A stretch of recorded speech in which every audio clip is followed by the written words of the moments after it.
right now. I care more about the family. I want to know that they've got the support that they need and that the public are, you know, being respectful of their privacy. Have you tried to contact the family in any way? I think it's an appropriate time to do that, yeah. But this is where we want to say that we are thinking of you, and if we could call you, we would want to reach out to you. But well, if you could turn the clock back. If we played any involvement in her death, then we're very sorry for that, and time will only tell. Have you been reading a lot, Mel? I've been advised not to, but I'm doing it on the intention of finding out more about Jacinta. Right.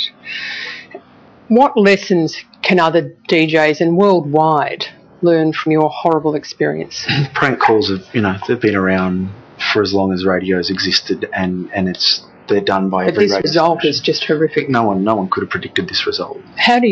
What are you guys going to do then? Are you going to pursue your DJ careers? I don't even want to think about that right now. There's bigger pressing issues, and that's making sure that family gets through this tough time. Our careers aren't important at the moment. That Scotland Yard is now involved, and you may be called to an inquest, and the inquest will probably be in London, and you'll see the family face to face. Are you prepared for that? Right now, the weight of that?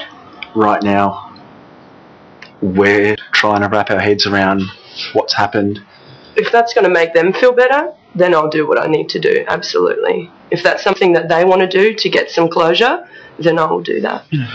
You have had a lot of support. There's a poll out today of 1,100 people, 11,000 actually, and they've said that 2/3 of them that they feel you're not to blame for this horrible result.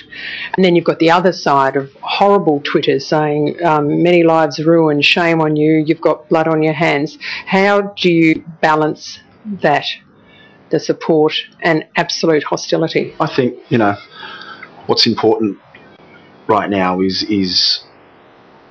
that the family of Jacinta are getting the support and the love that they deserve, and that's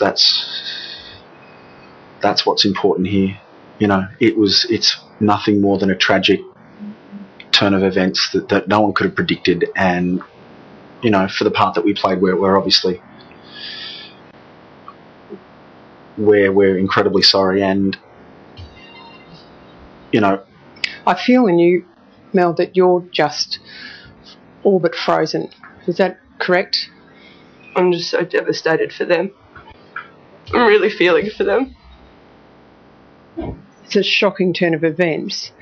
If we had any idea that something like this could be even possible to happen, we couldn't see this happening. No, it was meant to be a prank call. Do you feel sick now that you were saying this is a highlight of my career, and you were excited about getting the call through to get to this moment? We couldn't foresee what was going to happen in the future. When you did call them, though, and you're talking first to the Jacinta and then the second nurse, did you think in the days after it, oh, those poor nurses, wonder how they're feeling? Did you think for them at all, or were you just in that giddy sense?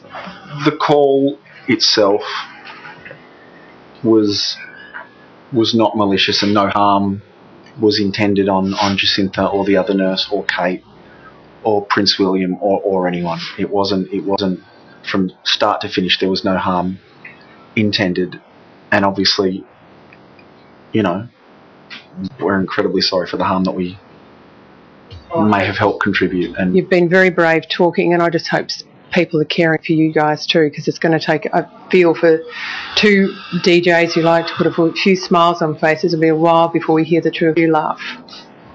Thank you. Okay. Claire Brady with that interview.